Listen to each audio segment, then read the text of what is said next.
Aloha everyone, what's really good my dudes? Today is July 13th, 2020. We got another RuneScape update for y'all. Today is another ninja strike, this time focusing on what was discussed in meetings with the very first PAG or player advocacy group. So without further ado, let's jump right into the video. Let's go. Cats is the illest. What you talking about, Willis?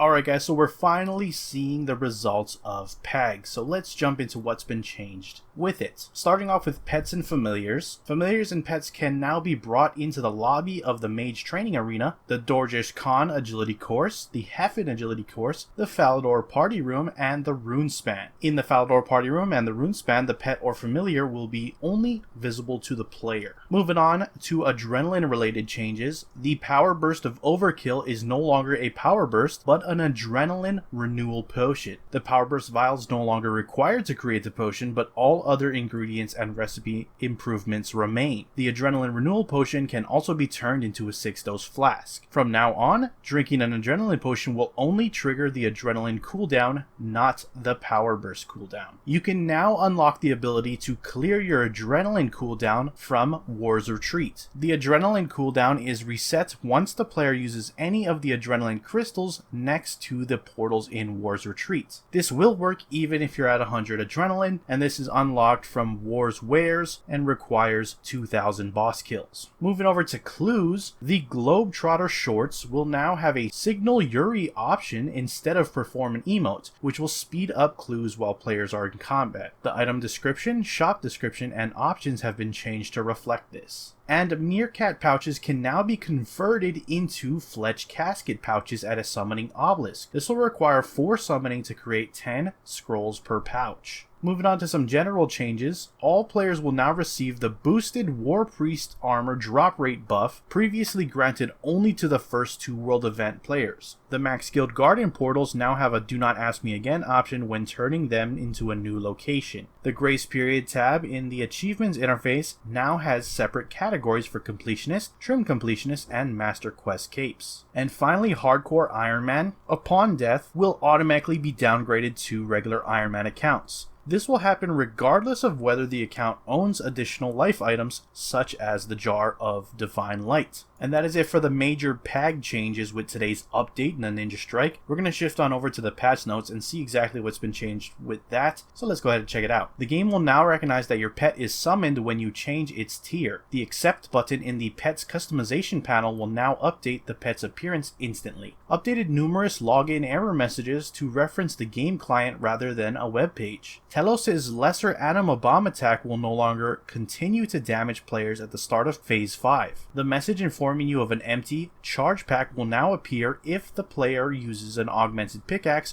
with no invention charges. Updated the warning message for uncharged augmented items that do not use the universal charge pack. You will now receive a golden Castle Wars ticket during the Wanted quest, which can be added to your currency pouch. The polishing perk can now upgrade Sea Salt into Alea Sea Salt. Removed a trigger for the quick chat tutorial on mobile. It's now possible to access the Wise Old Man archaeology collection even while he is gallivanting about in various quests. All Scrimshaw buffs now list the effects. Moving on to fixes. Destroy and Assault strength skills now use their correct animations while following up the Greater Barge attack skill. Make X interfaces now correctly navigate to the highest craftable tier of item in the corresponding skill. Daily challenges that have been generated while on a free-to-play world will now give the correct XP if they are completed on a members world. Players who have left Tutorial Island can no longer have the Tutorial Island path active. Fixed an issue that blocked keyboard inputs if the player closed the bug report system by opening a bank. The Dual Arena scoreboard will no longer display errors when players have long account names and high combat levels. The Bronze Offhand Battle Axe will no longer stretch when using the rope during Stolen Hearts. Harvesting a single farming patch will no longer produce the message, "The patch bomb has no effect on produce in this state." You will no longer automatically open a reward casket after digging it up during the Elite Treasure Trail in the Lumbered Swamp. The Wushanku the Ark achievement no longer requires the following for completion: Ancient Eastern Turtle Portals, Flippers, Rewards, upgrading all the Waiko, and unlocking more Waiko.